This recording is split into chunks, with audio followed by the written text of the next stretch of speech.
Do you consider yourself a bit of a rebel? No.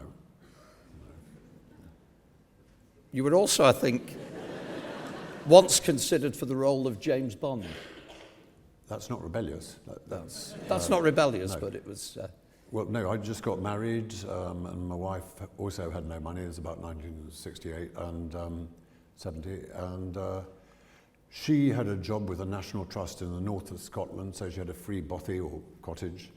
And so when we got married, I went up there and lived in her place, and didn't have enough money when this big opportunity came up with the Ministry of Defence to lead an expedition of my old regiment, and I was on their reserve, in British Columbia for 4 months, 2,000-mile river journey, asked at the behest of the Vancouver government, because it was their centenary, and I couldn't go and volunteer for it because we didn't have enough money for a British Rail ticket from Inverness down to London. And then a postman arrived, which was rare, at the cottage, and it was from the William Morris Actors Agency, and apparently the bloke called Cubby Broccoli was being charged too much money by George Lazenby, who had already done a Bond or two and was going to do another but wanted too much money.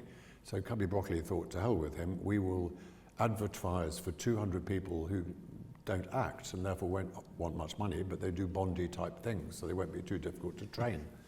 And so 200 of us appeared from everywhere, and I had a free return ticket from Inverness, so I didn't go to get auditioned. I went straight to the Ministry of Defence and got the job. But obviously I had to put in a thing. I knew I wouldn't get anywhere.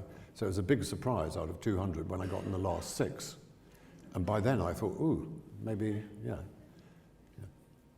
And unfortunately, I can remember the night before the last 6, I was standing in front of a mirror doing Shakespeare. And then you get in there was Broccoli, small bloke with a cigar, and the director, Guy Hamilton, standing behind his sofa. And you go in there, and instead of saying anything or asking me to say anything, he took one look at Guy and he said, "This bloke looks like a farmer. Look at his hands." He didn't even talk to me. And that was it. Roger Moore got the job.